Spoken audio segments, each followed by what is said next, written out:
আসসালামু আলাইকুম ওরহমতুল্লাহি ওয়াবারাকাতুহু। প্রত্যেকদিন একটি হলেও ভালো কাজ করো। প্রতিদিনের ন্যায় আমরা আজকেও ইনশাল্লাহ ভালো কাজে সামিল হয়েছি। সেটা হচ্ছে আজকে আমরা পূর্বপাড়া সরস্বর পূর্বপাড়া 4 নং ওয়ার্ড নেয়ারবাড়ি জামে মসজিদে আমরা আজকে মসজিদে বাচ্চাদেরকে মসজিদমুখী করার জন্য আইস ললি দিয়েছি। তো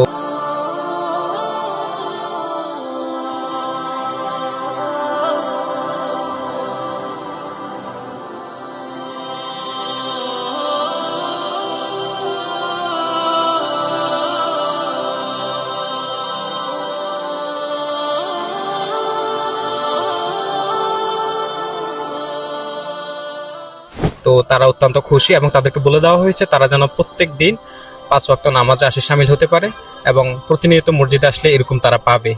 তারাও অত্যন্ত খুশি। আর আমাদের পূর্বের একটা কাজে এরকম খুশি হয়ে আমাদের ফ্রান্স প্রবাসী বর্তমান সরস্বর জাতীয়তাবাদী প্রবাসী ফোরামের আহ্বায়ক জনাব নজরুল ইসলাম সাহেব উনি খুশি হয়ে তিনি আমাদেরকে এই আর্থিক ডোনেশন দেওয়ার জন্য প্রতিশ্রুতি দিয়েছে। সবাই নজরুল ইসলাম ভাইয়ের জন্য দোয়া করবেন, আমাদেরকে যেন আর্থিক সহায়তা দিয়ে গ্রামকে উজ্জ্বল করতে পারে। বিশেষ করে শিক্ষার ক্ষেত্রে উনি অত্যন্ত উদ্গ্রীব, তিনি শিক্ষার ক্ষেত্রে তিনি ব্যয় করে থাকেন। তো সেক্ষেত্রে আমাদের প্রতিষ্ঠানে আমরা বিভিন্ন শিক্ষা কার্যক্রম নিয়ে আসবো, তিনি আমাদেরকে সহায়তা করবেন। সবাই নিজের জন্য দোয়া করবেন, ভালো থাকবেন সবাই। বাচ্চাদের জন্য দোয়া করবেন, বাচ্চারা যাতে মসজিদে এসে 5 ওয়াক্ত নামাজ পড়তে পারে, সেই সাথে আমাদের আল্লাহ যাতে দিনের কাজে কবুল করে। সবাই দোয়া করবেন।